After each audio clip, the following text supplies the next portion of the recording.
This is Preeti Mishra and you are watching my channel on YouTube. So आज का जो topic है वो बेसिकली मैंने उठाया है मटेरियल प्रॉब्लम से रिलेटेड। सो हमारी जो मटेरियल प्रॉब्लम्स है, मैं ये ऐसी प्रॉब्लम्स के बारे में बात नहीं कर रही जो कि बाहरी दुनिया में है कि हमें कुछ चाहिए, सामान वगैरह जो भी है, एनीथिंग एल्स जो भी हमें चाहिए, या फिर आउटर जो बॉडी में प्रॉब्लम्स लाइक फिजिकली हम कहीं फिट अनफिट हैं, कोई प्रॉब्लम्स चल रही है, मैं उनके बारे में डिस्कस करने नहीं जा रही। मैं इन मटेरियल प्रॉब्लम्स की बात करने जा रही हूँ जो कि हमारी इंटरनल प्रॉब्लम्स हैं। ओके, जैसे एंगर हो गया हमारा, और हमारा एनवियसनेस हो गया हमारा, और लेजीनेस हो गया, सैडनेस हो गया, discrimination, feeling of discrimination, feeling of biasness. So ये सब जो हमारी बहुत सारी प्रॉब्लम्स हैं जो कि बेसिकली हमारी मटेरियल प्रॉब्लम्स ही हैं, जो कि जिनके थ्रू हम लाइफ में जूझते हैं रहते हैं। तो आज हम इन्हीं को डिस्कस करने जा रहे हैं, और इन प्रॉब्लम्स का हमारे जो स्क्रिप्चर्स हैं उनमें किस तरह से सॉल्यूशंस दिए हुए हैं। हम let's discuss our topic. First topic will be dealing with anger. So means how to deal with anger. हम एंगर से कैसे डील कर सकते हैं। एंगर मीन्स गुस्सा, ओके, क्रोध। अब फर्स्ट टॉपिक आता है कि हम अगर क्रोध के बारे में बात कर रहे हैं तो ये बेसिकली इसका कारण क्या है, कॉजेज ऑफ एंगर। ठीक है, तो अगर मैं इसको एक वन वर्ड आंसर दूं इसका कि इसका फर्स्ट आंसर है that is uncontrolled mind. Uncontrolled mind is the part of our senses. Okay, these are our part of the senses. तो 5 senses के बारे में तो आपने पढ़ा ही है कि हमारे जो eyes, nose, ear, tongue, skin, these are all our 5 senses. Okay, जो कि आप लोगों ने कई जगह पढ़ा हुआ, जो जिसे हम कहते हैं हमारी 5 ज्ञानेंद्रियां। तो 5 ज्ञानेंद्रियों के अलावा हमारे पास 5 कर्मेंद्रियां भी होती हैं।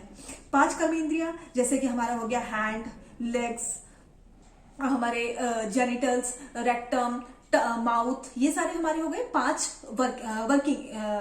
वर्किंग सेंस ऑर्गन्स और कर्मेंद्रियां। इसके अलावा हमारी अंतःकरण की कुछ इंद्रियां होती हैं जिसे हम कहते हैं इंटरनल सेंस ऑर्गन्स। सो ये इंटरनल सेंस ऑर्गन्स कौन से हैं हमारे? बेसिकली दीज आर मन, बुद्धि, चित्त और अहंकार। ये हमारी 4 ऐसी सेंसेस हैं जो कि हमारी इंटरनल सेंसेस हैं। इसी प्लेटफॉर्म पर, ये जो हमारी इंटरनल सेंस प्लेटफॉर्म है, इन्हीं पर हमारा जो ये क्रोध है वो काम करता है। बट इनको इन्फ्लुएंस करने के लिए हमारी एक्सटर्नल, जो कि आपने पढ़ा 5 सेंस ऑर्गन्स, और हमारी जो वर्किंग सेंस ऑर्गन्स हैं, ये हमारी बेसिकली इनके थ्रू ये काम करती है, और इन्हीं के थ्रू हमारा जो ये बेसिक जो हमारा आज का टॉपिक है क्रोध, वो निकल कर आता है। ओके, अब इसके बारे में भगवान ने कैसे इसे कनेक्ट किया है, या फिर इसको किस तरह से हमने आगे भगवान स्पिरिचुअली इसको किस तरह से समझाया है हमारा, ये चीज हम जानेंगे यहाँ पर। तो बेसिकली जब यहाँ पर हमने स्टार्ट किया हमारी इंद्रियां, ओके, तो भगवान ने यहाँ सबसे पहले हमें बताया कि इंद्रियां कितनी पावरफुल हैं। ओके, इसके बारे में भगवान ने हमें यहाँ पर एक श्लोक में चर्चा की है, चैप्टर 2 श्लोक नंबर 60, जिसमें भगवान ने बोला है, यततो हया अपि कौन्तेय पुरुषस्य विपश्चिताः इंद्रियाणि प्रमाथिनी हरन्ति प्रसभम मनः। इसका मतलब ये है, यहाँ पर बोल रहे हैं भगवान कि हे अर्जुन, इंद्रियां इतनी प्रबल तथा वेगवान हैं कि ये उस विवेकी पुरुष के भी मन को हर लेती हैं जो इन्हें वेग पूर्वक, या कह सकते हैं जो इन्हें वश में करने का प्रयत्न करते हैं, जो इन्हें बहुत ही कंट्रोल तरह से वश में करने की कोशिश कर रहे हैं, ये उनके मन को भी हर लेती है। तो यहाँ पर भगवान ने ये बता दिया कि किस तरह से जो हमारी इंद्रियां है वो कितनी पावरफुल है, कि वो जो व्यक्ति ऑलरेडी योग साधना में लगा हुआ है उसके थ्रू उसको कंट्रोल करना चाहता है, वहां भी कंट्रोल नहीं हो सकती है। इसका एग्जांपल, बहुत ही बेस्ट एग्जांपल हम ले सकते हैं विश्वामित्र जी का। विश्वामित्र जी ऑलरेडी जब वशिष्ठ जी से युद्ध कर रहे थे, युद्ध करने से पहले वो एक क्षत्रिय थे। वशिष्ठ जी के पास कुछ ऐसा था जो कि उनके पास उस समय नहीं था। बेसिकली वो क्षत्रिय होने के बाद भी वो उन वशिष्ठ जो कि एज अ ब्राह्मण वर्क कर रहे थे, उनसे वो हार गए थे। तो उधर उन्होंने क्या करा, अपना बहुत सारी योग सिद्धियां से उन्होंने अपने बहुत सारे अस्त्र शस्त्र, जो दैवीय अस्त्र शस्त्र हैं, मतलब जितने पावरफुल शस्त्र थे, उन्होंने अपने अर्जित कर लिए। अल्टीमेटली वो दोबारा से युद्ध करने गए, लेकिन दोबारा हार गए। फिर उनको एक चीज समझ आई कि शायद अभी कुछ कमी रह गई है। दोबारा से अपनी इंद्रियों को कंट्रोल करने के लिए उन्होंने पूरा प्रयत्न किया अपना, लेकिन अल्टीमेटली क्या हुआ कि जैसा कि इंद्र का हमेशा जो काम रहता है कि वो उनके अपने जो उनका जो राज्य है उसको कोई ना, स्वर्ग जो है उनका, उसको कोई ना छीन ले। इसकी वजह से वो सबके यज्ञ हो, चाहे वो किसी का अपना योग साधना हो, उसको भंग करने में हमेशा लगे रहते थे। तो सेम उन्होंने भी किया, मेनका नाम की एक अप्सरा को उनके पास भेज दिया, और अल्टीमेटली यही हुआ कि वो भी अपने सेंसेस को कंट्रोल नहीं कर पाए, जो कि उस समय वो अपने सेंसेस को कंट्रोल करने के बहुत ही आगे लेवल तक पहुंच चुके थे। अपने कितने वर्षों तक उन्होंने अपना इंद्रियों को कंट्रोल करने के लिए लगा दिया था, लेकिन फिर भी वो उसे कंट्रोल नहीं कर पाया। तो ये बेस्ट एग्जांपल था हमारा। अब आता है कि इंद्रियां प्रबल है, उसके बाद वो किस तरह से क्रोध तक पहुंचती है, ये चीजें यहां पर आता है। अब भगवान ने यहाँ पर अगेन चैप्टर 2 के 62 नंबर श्लोक पर भगवान ने बताया, ध्यायतो विषयान पुंसा संगस्तेषु उपजायते संगात संजायते कामा कामाद क्रोधो अभिजायते। मतलब क्या है, जब हम क्या करते हैं, जो सेंस ऑब्जेक्ट्स जो हैं, जो भी सेंस ऑब्जेक्ट्स हैं, मतलब क्या है जिससे हमें इंद्रिय तृप्ति मिलती है, उन पर क्या करते हैं, हम ध्यान लगाना शुरू करते हैं। जैसे कि हमें कोई चीज चाहिए, या फिर हमें अपने अपने अंदर से रिलेटेड कोई चीज, जैसे कि हमें अपना क्या नाम है, सम्मान चाहिए, हमें कहीं से अप्रिसिएशन चाहिए, तारीफ चाहिए कहीं से हमें, या फिर हमें किसी से बहुत प्यार पाने की इच्छा है। तो इस तरह की जितनी भी हमारी सेंस, मतलब जो हमारी इंद्रियों को शांत करे, ठीक है, हम इस तरह कोई भी वो रखते हैं, या फिर हमें कुछ खाने की इच्छा है, कोई भी चीज ले सकते हैं आप इस तरह से। तो जब हम उन पर ध्यान लगाते हैं, ध्यायते मतलब उसको लगातार हम उसको कंटेम्पलेट करते रहते हैं, उसको लगातार हम सोचते रहते हैं, तो उसको सोचने से क्या होता है, हम धीरे धीरे उसी से अटैच होना शुरू करते हैं। और अटैचमेंट के बाद क्या होता है, उसी अटैचमेंट को अब क्या हो गया, हम क्योंकि अब उससे आसक्त हो गए, तब उसको अब क्या होता है, पाने की इच्छा हमारी जागृत होती है कि अब ये चीज हमें चाहिए ही चाहिए, ठीक है। और वो पाने की इच्छा अगर इन केस किसी वजह से पूरी नहीं हो पाती है, तो वो हमारी एंगर में परिवर्तित हो जाती है। ये चीज आप बेसिकली ज्यादातर बच्चों में तो आप बहुत आसानी से आइडेंटिफाई कर सकते हैं, क्योंकि बच्चों में क्या होता है कि उन्हें कभी एक चीज दी जाए और वो आसानी से उसे मतलब उनको मिल गया, क्योंकि पेरेंट्स इतने सक्षम होते हैं कि ठीक है, छोटे छोटे बच्चे क्या मांगे, ज्यादा ज्यादा टॉफी मांग ली, चॉकलेट मांग लिया, ठीक है, या कुछ खिलौने मांग लिए, ठीक है, बच्चों को पेरेंट्स के पास इतने पैसे हैं, अपने बच्चों की खुशी के लिए वो दे देते एक समय पे। लेकिन किसी कारणवश कभी किसी बच्चे या पेरेंट्स ने स्ट्रिक्टली उनको ना देना चाहे, या किसी वजह से, क्योंकि बच्चों को तो नहीं पता, वो किसी भी समय पे कभी भी कुछ भी मांग सकते हैं, क्योंकि उन्हें नहीं पता कि वो चीज आ कैसे रही है। तो क्या होता है कि बच्चे जिद करना शुरू करते हैं। तो पहले तो वो जब उनको एक बार मिल गई, ठीक है, उनको पता चल गया कि इतनी इजीली में मुझे वो चीज अवेलेबल है, अगेन वो दोबारा से क्या करते हैं, उनको दोबारा चाहिए, तो उसके प्रति उनका जो अटैचमेंट बढ़ता है, अटैचमेंट के बाद उनका जो गुस्सा चढ़ता है, तो वो उनका जिद, उनका जो चिड़चिड़ापन है, वो जो एक उसको पाने की जो जिद होती है, वो आप उनमें तो क्लियर कर देख सकते हैं। लेकिन बड़े होते होते ये चीजें चेंज होती है हमारी, और ये हमारी परिवर्तित हो जाती है हमारे कुछ इनटेंजिबल थिंग्स में। मीन्स बच्चों के चीजों में तो हम टेंजिबली देख सकते हैं कि वो कुछ मूर्त, मीन्स जिसका कोई फॉर्म है, वो उसको पाना चाहते हैं। लेकिन जब हम बड़े होते हैं तो हमारा कुछ जो डिजायर है ना, इंटेंजिबल कई बार हो जाती है। जैसे इंटेंजिबल लाइक कि कुछ फीलिंग्स, कुछ चीज पाने की इच्छा, जैसे रिस्पेक्ट मैंने बोला, हर जगह हर समाज में बैठे हमें रिस्पेक्ट मिले, हर समाज में बैठे हमें अप्रिसिएशन मिले, हमारे पास बहुत कुछ है, इसका कोई तारीफ करता रहे। तो ये इस तरह से जो चीजें हैं, ये हमारी एक तरह से कह सकते हैं हमारे एंगर को जनरेट करती है, इन केस अगर वो चीज हमें नहीं मिलती। जिस समाज में मिल गई वो समाज से हमें बहुत अच्छा लगा, लेकिन जिस समाज में नहीं मिली वो हमारे लिए एंगर क्रिएट करता है। तो दिस इज द टाइप की हमारे एंगर किस तरह से एक छोटी सी सेंस एंजॉयमेंट से लेकर किस तरह एंगर का रूप लेती है। अब आता है कि ये जो एंगर है, इसका इफेक्ट किस फॉर्म में नजर आता है। ठीक है, एंगर आ गया, अब इसका इफेक्ट क्या होता है। इफेक्ट को मैं अगेन बोलूंगी, मैं सिर्फ एक सिंपल वर्ड में रखूंगी, तो that is fall down. Effect fall down के फॉर्म में ही नजर आएगा। वो कैसे, इसको भी भगवान ने चैप्टर 2 के श्लोक नंबर 63 में बताया, क्रोधात भवति सम्मोहा सम्मोहात स्मृति विभ्रमः स्मृति भ्रंशात बुद्धि नाशो बुद्धि नाशात प्रणश्यति। मतलब यहां पर भगवान बता रहे हैं, क्रोधात भवति सम्मोहा, मतलब क्रोध से डिल्यूजन पैदा होता है, मतलब सम्मोह उत्पन्न होता है। डिल्यूजन का मतलब है द लॉस ऑफ डिस्क्रिमिनेशन। किस चीज का डिस्क्रिमिनेशन, मतलब जिसमें कि हम ये समझ पाए what should done, what should not be done, मतलब क्या करना चाहिए था, क्या नहीं करना चाहिए था, इसका डिल्यूजन हो जाता है। हम पूरी तरह से सम्मोह में पड़ जाते हैं, हमें नहीं समझ आता हमें क्या करना है जब क्रोध आता है। तो इसके अलावा सम्मोहात स्मृति विभ्रम, सम्मोह से मतलब जब हम डिल्यूजन में आ चुके होते हैं, जब हमारा जो सम्मोह उत्पन्न हो चुका होता है, तब हमें जो हमारी स्मृति होती है वो विभ्रम हो जाती है। यहाँ पर कौन सी स्मृति की बात हो रही है, यहाँ पर वो स्मृति की बात हो रही है जो आपके संस्कार हैं, जो आपके वो संस्कार जो कि आपने अपने जो भी आपकी एज हो चुकी है, मान लीजिए आप 20-25 साल, 26 साल, 30 साल, 40 साल, जो भी आपने एक संस्कार अपने परिवार से या अपने एनवायरमेंट से जो भी अर्जित किए, वो धीरे धीरे नाश होना शुरू होते हैं। और उतने ही नहीं, वो संस्कार भी जो कि आपने पास से लिए, क्योंकि ये मनुष्य जन्म जो है ये आपको एक संस्कार से ही मिला है, क्योंकि मनुष्य जन्म कहते हैं आसान नहीं है। तो ये मनुष्य जन्म पाने के लिए भी आपने कुछ पुण्य कर्म किए थे, तो वो जो पुण्य आपने जो संस्कार, अपने पुण्य संस्कार जो आपके साथ थे, वो भी धीरे धीरे क्या होता है, उनका भी नाश होना शुरू होता है। और उस नाश का मतलब क्या है, वो जो संस्कार थे वो आप भूल गए, ठीक है, विभ्रम मतलब आप उस चीजों को भूलना शुरू हो जाते हैं। और स्मृति भ्रंशात बुद्धि नाशो, और जब जहां आपने स्मृति भ्रम हुई आपकी, कि आपको पता ही नहीं आपके संस्कार क्या थे, आपको नहीं मतलब, अब आप क्या करते हैं, आपकी बुद्धि नाश हो चुकी होती है। अब आप नहीं समझ सकते आपको क्या करना था और आपको क्या नहीं करना था। अब वो काम कर जाते हैं जो कि आपने कभी सोचा नहीं था। ये कह सकते हैं कि वो आप है ही नहीं, वो आप काम कर गए जो कि आप हो नहीं। आप अगर नॉर्मल कंडीशन में होंगे तो आप वो काम कभी नहीं करेंगे, ये काम कर जाते हैं। उसके बाद बुद्धि नाशात प्रणिश्यति, और बुद्धि नाश जो है आपको इसी मटेरियल पूल में, मतलब इसी संसार में लगातार गिराता चला जाता है। क्यों? क्योंकि वो आपको कर्म बंधन में बांधता है। बुद्धि, जहां आपको गुस्सा आया, आप कितने लोगों का दिल दुखाते हैं। जहां आपको गुस्सा आया वहां आपने अपने शरीर के साथ कितना बुरा किया। जहां आपको गुस्सा आया आपने कितने अपने आसपास कितने गलत काम कर जाते हैं कितनी तरह से, ठीक है। जैसे कि बहुत सारे हमारे केसेस हैं, अपने बहुत सारे अभी निर्भया कांड का भी केसेस देख सकते हैं। इससे पहले भी कुछ 6-7 साल पहले कुछ केसेस आए थे, जैसे कि जिसमें कि एक लड़के ने एक लड़की को प्रपोज किया, उसने उसका प्रपोजल एक्सेप्ट नहीं किया, उसने उसको गोली मार दी। तो अल्टीमेटली क्या हुआ, ये क्रोध का ही परिणाम था। उसको एक चीज, इंद्रिय सुख चाहिए था, उस लड़की ने नेग्लेक्ट कर दिया, मतलब अगेन पहले लस्ट डेवलप हुआ, अगर उसने मना कर दिया तो उसको क्रोध आया, और क्रोध के बाद उसका नाश कहाँ हुआ, अल्टीमेटली जो हुआ उसका फॉल डाउन हो गया, वो चाहे जेल में होगा या फिर जो भी है, समाज में तो उसकी निंदा का पात्र वो बन चुका है इस समय। ये पूरा कारण से लेके ये पूरा आपका जो परिणाम है वहां तक का ये पूरा एक सीरीज है, जिसको कि मैं अभी आप इसमें आप देख सकते हैं। ओके, अब नेक्स्ट आता है कि why we should control this anger. अब आया कि ठीक है, मैंने बात कर लिया, एंगर है, हमें गुस्सा आता है। अब हमें कोई पूछ सकता है कि हम एंगर कंट्रोल करें, क्यों करें। अब ये मैं उनकी बात तो नहीं पूछ रही जिनको कि पता है कि एंगर बहुत गलत है, उन्हें समझ आता है कि एंगर गलत है। मैं ये उनकी बात कर रही हूँ जो कि जनरली ये करते हैं कि मुझे एंगर कंट्रोल करने की जरूरत नहीं, क्योंकि इससे मेरा रुतबा बना हुआ मेरे परिवार में। मैं अगर गुस्सा करता हूं तो मेरे परिवार वाले मुझसे डर जाते हैं और वो मेरी बात को काटते नहीं है, उनको वो मजबूरन वो काम करते हैं।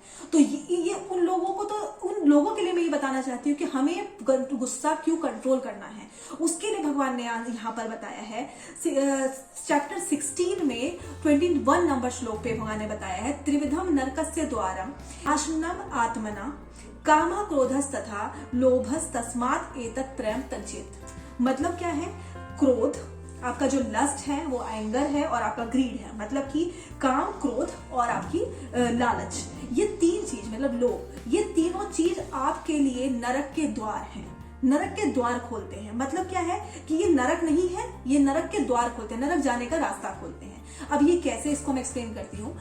बेसिकली ये जो तीन चीजें हैं ये आपके लाइफ में आसुरी प्रवृत्ति को जन्म देती हैं। अब आसुरी प्रवृत्ति का मतलब क्या है, आपकी ये जो बॉडी है, इस धरती पर जितने भी मनुष्य हैं, जितने भी व्यक्ति हैं, वो तीन गुणों के अधीन आते हैं, सतो, रजो और तमो। लस्ट, एंगर और ग्रीड। जैसे ही आप लस्ट, एंगर और ग्रीड के अंडर में आते हैं, आप क्या करते हैं, आप वो बिहेव कर रहे हैं जिसमें कि आप आसुरी प्रवृत्ति के अंदर आसुरी प्रवृत्ति के अंदर एंट्री कर रहे हैं। ठीक है, क्यों? क्योंकि ये इसका फर्स्ट गेट है। मतलब आप जैसे ही इन चीजों को करना शुरू करते हैं, उसके बाद आसुरी प्रवृत्ति का मतलब बोलना क्या जा रहा है यहाँ पर, आसुरी प्रवृत्ति वो प्रवृत्ति है जिसमें आपको ये नहीं पता होता कि उसे क्या करना है, क्या नहीं करना है। दैट इज आसुरी प्रवृत्ति। मतलब ऐसा, मैं जैसे कि बच्चों के लिए एग्जांपल दे रही हूँ। कुछ बच्चों आपने देखा होगा कि वो शुरू से जब से जन्म लेते हैं तब से बहुत शांत प्रवृत्ति के होते हैं। वो थोड़ा सा एक शालीनता के साथ बिहेव करते हैं, उनको ज्यादा आक्रोश में नहीं रहते, वो कोई लड़ाई झगड़ा या मारपीट ज्यादा नहीं करते, वो शांति से रहते हैं। तो बेसिकली क्या है, उन बच्चों पे स्पेशली उसमें सतोगुण का जो आधिपत्य थोड़ा ज्यादा है इन कंपैरिजन तमोगुण और रजोगुण। लेकिन कुछ बच्चों में आप देखते हैं कि वो शुरू से ही बहुत ही चंचल प्रवृत्ति के होते हैं, वो बहुत ही ज्यादा मतलब उनको शांति से नहीं बैठा जाता। That is a part of रजोगुण। और कुछ बच्चे ऐसे होते हैं आक्रामक होते हैं, आप ये उनसे इमेजिन ही नहीं कर पाते कि इस बच्चे ने इतना गलत काम कैसे कर दिया। कई बार होता है वो बैठे बैठे कुछ उत्पात मचा रहा है, वो कुछ गलत काम कर रहा है, ठीक है। तो बेसिकली इसका कारण ये, वो शांति से बिल्कुल 2 सेकंड में नहीं बैठ सकता, वो हमेशा उल्टे ही काम करेगा, वो गलत ही काम करेगा। तो that is a part of तमोगुण, ठीक है। तो ये बेसिकली जो तमोगुण है, तो अब ये जो क्रोध बोला गया, स्पेशली जो क्रोध है, यही आपका एक गेट प्रोवाइड करता है। क्योंकि मैंने बताया क्रोध का जो परिणाम क्या निकला, बीवाइल्डरमेंट ऑफ मेमोरी। बीवाइल्डरमेंट ऑफ मेमोरी मतलब आपकी मेमोरी का लॉस हो जाता है, आपकी बुद्धि का नाश हो जाता है, आपको नहीं समझ आता आपको क्या करना है क्या नहीं करना। दैट इज अगेन जो मैंने बताया कि ये आपके लिए नरक का द्वार खोलते हैं, मतलब कि आसुरी प्रवृत्ति में एंटर करने का एक पाथ क्लियर कर देते हैं। ओके, और यही सेम चीज हमने रामायण में भी देखी है, हमारे जो रामचरितमानस है उसमें भी सेम चीज बोली है, काम क्रोध मद लोभ सब नाथ नरक के पंथ। बहुत ही साधारण शब्द है, लेकिन बेसिकली क्या है, रामायण हो चाहे भगवत गीता हो चाहे हमने रामचरितमानस कुछ भी पढ़ रहे हैं हम, हमारी सबसे बड़ी कमी है कि हम इन पर मनन नहीं करते। जिस दिन हम इसमें मनन करना शुरू कर देते हैं ना, उसी दिन हमारा जो कमियां है ना वो धीरे धीरे कम होना शुरू होती है, क्योंकि तब हमें पता चलना शुरू होता है कि हम में भी कमियां हैं। क्योंकि हम जनरली क्या है, दूसरों में तो दोष बहुत आसानी से देख लेते हैं, इसमें ये प्रॉब्लम क्यों, क्योंकि उसने हमें हमारी इच्छाओं को अफेक्ट किया, हमारी जो उससे एक कामना थी, जो हमें एक्सपेक्टेशन थी, उसने वो हमें अफेक्ट करा, तो हम उसमें तो दोष निकाल लेते हैं, लेकिन हम ये खुद में दोष नहीं निकाल पाते कि हमने कैसे दूसरों को अफेक्ट किया। ठीक है, तो जब हम शास्त्रों को पढ़ना शुरू करते हैं, जब हम ये स्क्रिप्चर्स को पढ़ना शुरू करते हैं, तब हम उनमें मनन करते हैं। और शास्त्रों को अब ये बोलो कि आप शास्त्रों को डायरेक्टली पढ़ के समझ सकते हो, नहीं, हमारी इतनी अच्छी बुद्धि नहीं है। इसीलिए कहते हैं हमें कि जो हमारे जो आचार्य हैं उनकी जो टीकाएं हैं या फिर उनका जो परपट है उसको रीड करना बहुत ही जरूरी हो जाता है, क्योंकि वो हमें बताते हैं उसको इंटरप्रेट करके कि इसको हमें अपने लाइफ में किस तरह से यूज करना है, या हमारे लाइफ में किस तरह से ये इम्पोज होते हैं, किस तरह से हमें करते हैं। तो एक कारण मैंने ये बता दिया, that is the leading to hell, मतलब ये जो 3 चीज है ये आपके हेल की तरफ, मतलब आपको नर्क की तरफ ढकेलती हैं। इसके साथ आपको एक एग्जाम्पल मैं जस्ट एक दूंगी कि जब भी आप किसी पात्र में जहर होता है, किसी पात्र में आप कोई जहर भरेंगे तो वो पात्र भी उतना ही जहरीला है जितना कि वो खुद में जहर। उसी तरह से क्रोध जो है, अगर वो क्रोध आपके अंदर भीतर है तो वो क्रोध उतना ही आपको घातक है जितना कि आप दूसरों के लिए घातक उसको बनाना चाहते हैं। जिस पर भी आप क्रोध कर रहे हैं आई थिंक उससे ज्यादा जो वो आपको खत्म कर रहा होता है, तो बेहतर है उस क्रोध से हमें बचना जरूरी है। अब आता है प्रश्न कि आखिर इस क्रोध से कैसे बचा जाए। तो जैसे मैंने बताया कि क्रोध से बचने के लिए हमें इलाज तो वहीं पर करना है जहां पर प्रॉब्लम है। ठीक है, हमारा जो इलाज प्रॉब्लम है वो ये नहीं है कि हमें कोई चीज नहीं मिली इस वजह से हमें गुस्सा आया, या हमें सम्मान नहीं मिला, हमें प्यार नहीं मिला, ये गुस्सा आया, नहीं, कारण ये नहीं था गुस्से का। गुस्से का कारण था आपके अनकंट्रोल्ड माइंड, अनकंट्रोल्ड सेंसेस, जो आपके अनकंट्रोल्ड सेंसेस हैं, जो कि हर समय कुछ ना कुछ पाने की इच्छा चाहते हैं, है ना। तो ये प्रॉब्लम है आपकी मेन। तो अब इसको कंट्रोल कैसे किया जाए, इसको भगवान ने बहुत एक अच्छा एग्जाम्पल इसमें देते हुए हमें समझाया। अगेन चैप्टर 2 के 58 नंबर श्लोक पे भगवान ने बताया, यदा संहर्ते चायम कूर्मो अंगानी सर्वशाह इंद्रियाणि इंद्रिया अर्थेभ्यः तस्य प्रज्ञा प्रतिष्ठिता। मतलब one who is able to withdraw his senses from the sense objects just as a tortoise draws its limbs within the shell। यहाँ पर एग्जाम्पल दिया जा रहा है कछुए का। कछुए को आपने देखा होगा कि जैसे ही उस पर कोई खतरा मंडराना शुरू होता है वो क्या करता है, अपने जितने भी working sense organ, basically working यहाँ पर क्योंकि एग्जाम्पल दे रहे हैं तो इसे समझने की कोशिश करें कि वर्किंग सेंस ऑर्गन की जो बात हो रही है, मतलब जैसे वो अपने हाथ पैर क्या करता है, अपने शेल के अंदर समेट लेता है, और वो इस तरह से पूरा उसको ऊपर का जो शेल है, क्योंकि वो उसकी परत है उसको कवर करने वाली, वो एक ऐसा पथरीली शेल होती है जिससे कि उसको कोई हर्ट नहीं कर सकता। तो जैसे उसको अपने आसपास कोई खतरा नजर आता है, तुरंत अपने वर्किंग सेंसेस को समेट कर क्या करता है, वो अपने आप को एक ठोस उसमें चेंज कर देता है, जिससे क्या होता है फिर उसके ऊपर कुछ भी करा जाए उस पर कोई अफेक्ट नहीं करती है। एज इट इज, जहां हमें लगे कि अब हमें अपने आप को कंट्रोल करने का कोशिश करनी चाहिए, just like tortoise. Okay, next is, इसको करने का एक तरीका माध्यम और भी है। विषया विनिर्वर्तन्ते निर्हारस्य देहिनः रसवर्ज रसो अपयस्य परम दृष्ट्वा निवर्तते। यहाँ पर भगवान ने बताया, though the embodied soul may practice to restrict his senses from enjoying the sense objects. Okay, अब ये बोले कि हम कंट्रोल कर सकते हैं, जैसे कि हमने जनरली देखा होगा आपने कि योग साधना के थ्रू हम क्या करते हैं, अपने सेंसेस को कंट्रोल करने की कोशिश करते हैं, और सेंस कंट्रोल करने से क्या होता है, हम बहुत जल्दी उत्तेजित नहीं होते किसी चीज को भोगने के लिए। ठीक है, ये एक बोला जाता है, ऐसा किया जाता है, ऐसे जनरली योगी जो होते हैं वो ऐसा करते हैं। लेकिन यहाँ पर भगवान बोलना चाह रहे हैं कि जो इस कार्य में भी प्रणित है, जैसे कि मैंने विश्वामित्र का भी एग्जांपल दिया, इससे पहले भी श्लोक में भगवान ने बताया, जो इस कार्य में भी प्रवीण है कि वो अपने जो सेंसेस को कंट्रोल करने के लिए बैठे हुए हैं या करते हैं, कितना भी वो कंट्रोल कर लें, लेकिन क्योंकि उनके मन में वो अभी भी सतोगुण रजोगुण तमोगुण के अंदर है, वो इसे नेग्लेक्ट नहीं कर सकते। वो सतोगुण में आ रहे हैं, ठीक है, लेकिन वो पूर्ण सत्वगुण में नहीं है, और पूर्ण सत्वगुण में होने के बाद भी व्यक्ति में अपनी जो सेंसेस हैं उसको एंजॉयमेंट करने की जो एक लालसा है वो कहीं ना कहीं दबी रहती है। और वो दबी होने की वजह से क्या होता है कि वो कभी ना कहीं वो सेंस एंजॉयमेंट का वाला जो फीलिंग है वो आएगा ही आएगा, और वो अपने जो पाथ है उससे वो नीचे जाएगा। क्योंकि या तो वो व्यक्ति है कि उसने सब कुछ छोड़ के वो सिर्फ एक इंद्रिय निग्रह, उसके वो आसपास उससे कोई अटैच नहीं है, लेकिन नहीं, ऐसा नहीं होता। हम क्योंकि संसार में है तो हमारे आसपास सब चीजें होगी, हर चीज मूवमेंट में होगी, और जैसे हमारे वहां नजर जाएगी तुरंत हमें वहां पर ध्यान जाएगा ही जाएगा हमारा। तो दिस इज द कि ये पार्ट है। लेकिन अब इसमें भगवान ने इसको क्या बताया, रस वर्जम रसो अपयस्य। ओके, मतलब जो कि इस छोटे चीजों से ना लगकर उसका एक जो गोल है वो बहुत ही ऊपर हो जाए, तो अपने आप ही उसका जो ये ध्यान है इन सब चीजों से हट जाता है। जैसे पर ये बोलो कि आप एक छोटा सा एग्जांपल अगर मैं ले सकती हूँ इसका, कि आपका अगर टारगेट है आपको आईएएस बनना है, ठीक है, तो आपके लिए आई थिंक जो छोटा, अगर ये लो कि अगर आपको एम कॉम बी कॉम या फिर MA BA जो आपको पास करना है, तो वो आपके लिए बहुत ही छोटी चीज हो जाती है, ठीक है, आप उसको बहुत ही इजीली कवर कर जाते हैं, और क्योंकि आपका वो जो गोल है वो आपका हायर है, तो ये छोटे छोटे एग्जाम्स क्लियर करना आपके लिए बहुत टफ काम है। अब बात यहाँ ये आती है कि व्हाट इज हायर टेस्ट, जिसके बारे में हम आगे डिस्कस करेंगे। अब यहाँ पर बात करते हैं पहले तो कि एंगर के बेनिफिट्स क्या है। अगर हम एंगर को कंट्रोल कर लेते हैं तो उसके बेनिफिट्स क्या है, तो इसके बारे में भगवान ने पर डिस्कस किया है चैप्टर नंबर 2 के 56 नंबर श्लोक पे, दुखेशु अनुदिग्न मनाः सुखेशु विगत स्पृहा वीतराग भय क्रोधः स्थितम् धीर मुनि उच्यते।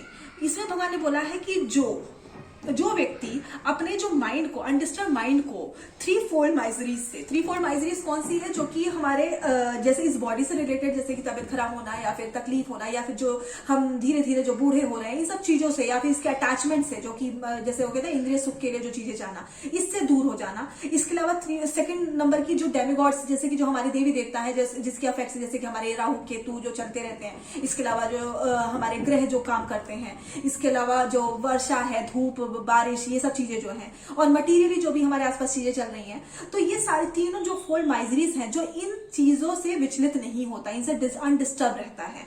दूसरा, और not elated when there is happiness, और जब बहुत ज्यादा खुशी, जब उसके जीवन में बहुत खुशी होती है, तो उससे बहुत अटैच नहीं होता, कि जैसे कि मेरे पास इस समय बहुत कुछ है तो मैं उससे बहुत ज्यादा अटैच ना हो, कि हाँ है तो ठीक है जो भी है, क्योंकि वो है भगवान का, उससे वो बहुत अटैच नहीं होता है।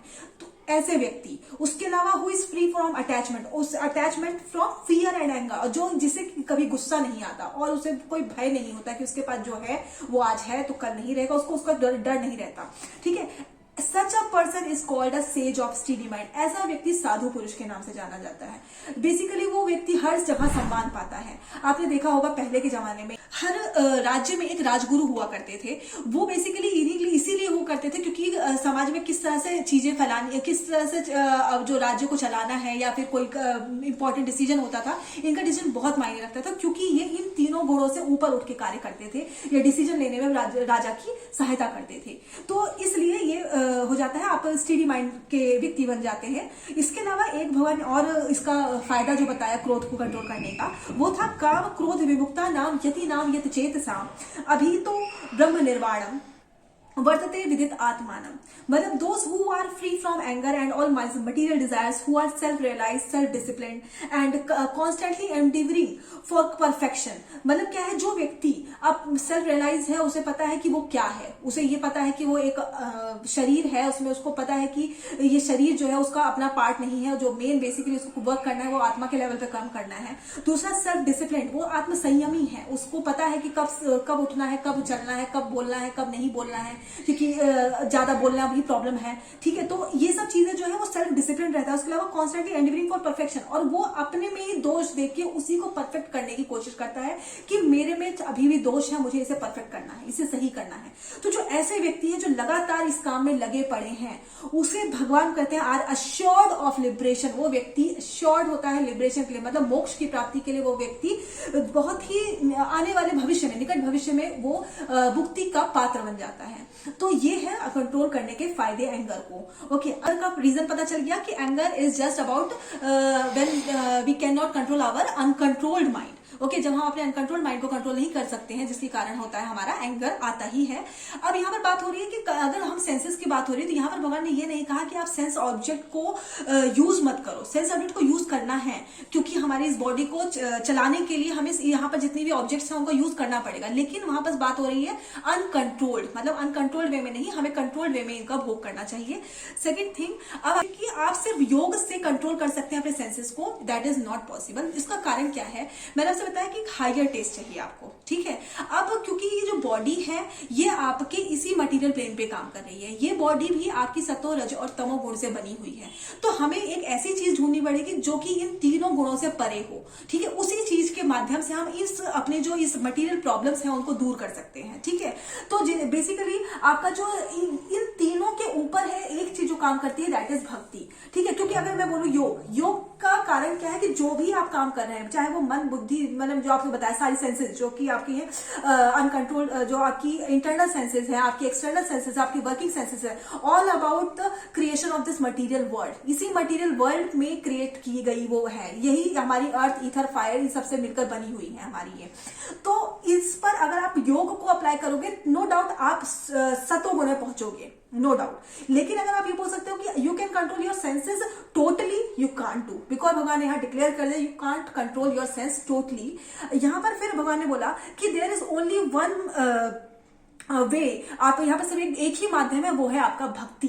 अब भक्ति क्यों? क्योंकि भक्ति आपकी एक सबसे इंपॉर्टेंट जड़ को काट देती है, और वो जड़ है आपकी अहंकार, जो मैंने आपसे बताया था, मन, बुद्धि, चित्त, अहंकार। अहंकार is just a false ego of I, that I am something, okay, जहां पर हम ये बोलते हैं मैं ये हूं, मैं वो हूं, इसी जड़ को काट देती है। क्यों? क्योंकि भक्ति का मतलब है I am just a servant of God, मैं भगवान का भक्त हूं, मैं भगवान की भक्त हूं। यहां पर क्योंकि आपका क्या हुआ कि आपका यहां मैं खत्म होके आपने सिर्फ अपने आप को सर्वेंट मान लिया। देखिए, अगर देखा जाए तो सर्वेंट तो आप हैं, सर्वेंट हम यहाँ पर हैं, और इस धरती पर है, हमारा जो रियल आइडेंटिटी है दैट इज ओनली सर्वेंट। अब चाहे वो आप किसी भी पोस्ट पे ले लीजिए, आप किसी भी पोस्ट पर है, चाहे वो यहाँ का प्रधानमंत्री हो, चाहे वो किसी एक घर में काम करने वाले एक मेड है, कोई भी है, वो सब सर्वेंट हैं। हम अपने बच्चों, एक जो हाउस वाइफ है वो अपने पति की सर्वेंट है, वो अपने बच्चों की सर्वेंट है। एक जो फादर है वो अपने बच्चों का सर्वेंट है, अपने वाइफ के सर्वेंट है। जो प्रधानमंत्री है वो देश का सर्वेंट है। तो इस तरह से सर्वेंट तो हर व्यक्ति है। लेकिन अब आती है कि क्योंकि लेकिन ये सब जो है मटेरियल प्लेन पे ही काम कर रहे हैं, क्योंकि हमें अपनी जो मटेरियल प्रॉब्लम्स है उसका जो सॉल्यूशन है वो बेसिकली हमें ऊपर उठ के लेना पड़ेगा और हायर टेस्ट पे पहुंचाना पड़ेगा। तो that is only and only भक्ति। भक्ति ओनली कैन आपको जो ऊपर पहुंचा सकती है, या फिर आपकी जो प्रॉब्लम्स है उसको दूर कर सकती है। अब इसका मैं बोलूं कि आप बोलोगे कि इसका कोई और प्रूफ भी है या किसी और शास्त्र में प्रूफ है, तो अगेन मैं इसका एक प्रूफ दूंगी जो कि हमारे भागवतम है, Shrimad Bhagavatam canto 4 chapter number 22 and 39 number verse है जो इसका नाम है। इसमें जो श्लोक है भगवान ने बोला है, यत पाद पल्लव पंकज प्लाश विलास भक्तया कर्माश्रित ग्रथितम उद्ग्रंथित संतवन ना रिकह मत्यो यत्योपि रुधा स्त्रोतो गणाज तम अरणम भज वासुदेवम। भगवान यहाँ पर बोल रहे हैं, the devotees who are always engaged in the service of the toe of the lotus feet of Krishna or Lord can very easily overcome hard-knotted desires of fruitive activities। मतलब क्या है कि जो fruitive activities की मतलब किसी का पाप, किसी चीज से पुण्य, किसी भी कर्म से पाप मिलना या किसी भी कर्म से पुण्य मिलना, इन सब से वो विमुक्त हो जाता है, उससे वो मुक्त हो जाता है वो, क्योंकि अब से वो उसका जो कार्य करने का ध्येय है वो सिर्फ भगवान है। क्योंकि उसके जो भगवान उसकी संतुष्ट किसको करना है, उसको अभी इंद्रियों को संतुष्ट नहीं करना, उसे इंद्रियों के स्वामी को संतुष्ट करना है, जो कि गुणातीत है, जो कि तीनों गुणों से परे हैं, ना ही वो सतो में है, ना ही वो तमो में है, ना ही रजो में है।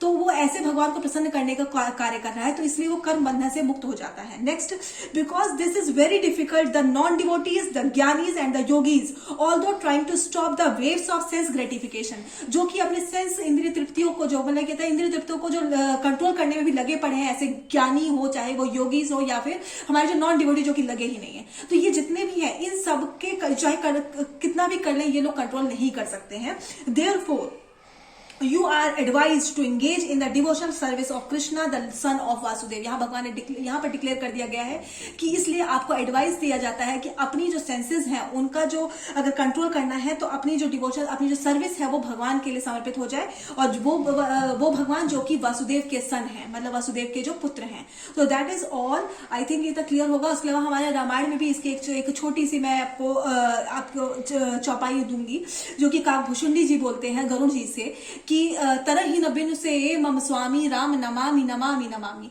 साफ उन्होंने बोला है कि मेरे राम की बिना शरण में आए आपको कोई भी नहीं तार सकता. आपका जो ये कह सकते हैं, आप मोक्ष की प्राप्ति तब तक नहीं कर सकते जब तक कि आप राम की शरण में ना आ जाएं. तो इस तरह से आप अपने भगवान की शरण में रहकर आप अपने क्रोध को कंट्रोल कर सकते हैं और अपनी जो इंद्रियां हैं उनको भी कंट्रोल कर सकते हैं. तो आई थिंक आपको आज का लेक्चर पसंद आया होगा, और अगर पसंद आया है तो प्लीज इसे कमेंट बॉक्स में लिखिए, और प्लीज लाइक और सब्सक्राइब करना मत भूलिएगा. मुझे बहुत अच्छा लगेगा. Thank you so much. Hare Krishna.